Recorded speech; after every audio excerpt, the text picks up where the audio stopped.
এখানে আমি আমের আচার খেতে বসে গিয়েছি।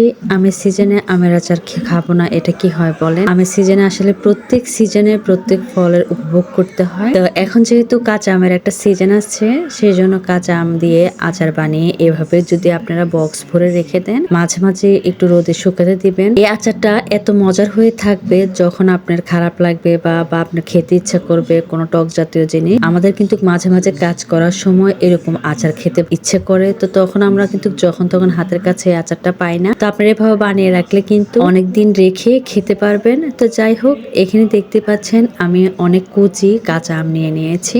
তো এগুলো কিন্তু হালকা বড়া হয়েছে, ভিতরে শক্ত যে বড়াটা সেটা এখনো হয়নি।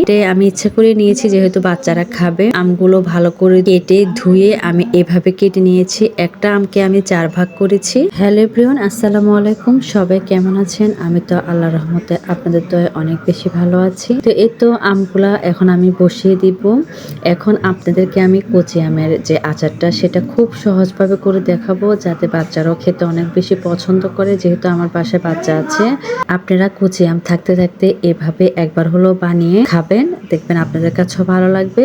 তো এখানে দেখতে পাচ্ছেন আমি সামান্য পরিমাণ সরিষার তেল দিয়ে দিয়েছি, দারচিনি এলাচ দিয়ে দিয়েছি, আর তেজপাতা একটা ছিঁড়ে দিয়ে দিয়েছি। তারপর আমি আমগুলোকে ঢেলে দিব। আমগুলো কিছুক্ষণ গায়ের পানি শুকানোর পরে আমি এখানে লবণ দিয়ে দিচ্ছি, তারপরে মরিচের গুঁড়া দিয়ে দিচ্ছি।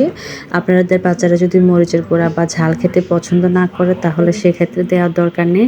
তা আমাদের বাসায় সবাই আমরা ঝাল অনেক বেশি পছন্দ করি, তো সেই জন্য আমি দিয়েছি। দিয়ে দেওয়ার পরে কিছুক্ষণ নাড়াচাড়া করার পর আদা সামান্য পরিমাণ, রসুন সামান্য পরিমাণ দিয়ে আমি নাড়াচাড়া করে তারপর আমি চিনি দিয়ে দিচ্ছি। চিনিটা আসলে একবারে দিতে যাবেন না, তো চিনিটা অল্প অল্প করে তারপর আপনারা দিবেন। যখন আপনারা আমটা বসাবেন তখন বুঝতে পারবেন যে আমে কতটুকু চিনি লাগবে।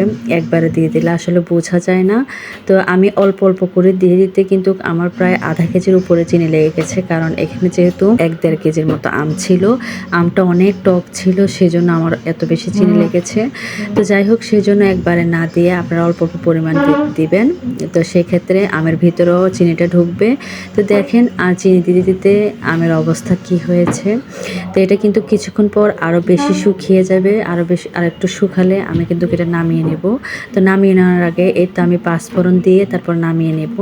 আসলে পাঁচফোড়নটা দিলে হয় কি, এটার ফ্লেভারটা অনেক বেশি ভালো আসে, আমটা খেতেও বেশি ভালো লাগে। নামিয়ে নেওয়ার পর ঠান্ডা হয়ে গিয়েছে, তো আমি এখানে বাটির মধ্যে খেতে বসে গিয়েছি, কারণ আমার আর সহ্য হচ্ছে না।